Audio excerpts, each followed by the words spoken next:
আমার নাম আফিয়া আঞ্জুম। আমি একটি ছড়া আবৃত্তি করব। সেটি মজা করে শুরু করা যাক।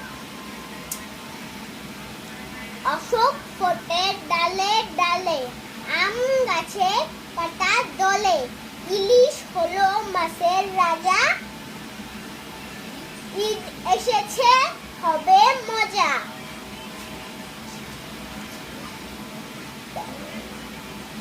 উট চড়েছে হেলে দুলে, উর্মি দেখো নদীর কূলে, ঋতু আসে ঋতু যায়, ফুল ফলে মন মাথায় মাথায়। একটা রাতে সুর উঠেছে, ঐরাবতের দল ছুটেছে, ওই খেলে শক্তি বাড়ে, ঔষধ খেলে অসুখ সারে। ছড়াটি শোনার জন্য ধন্যবাদ।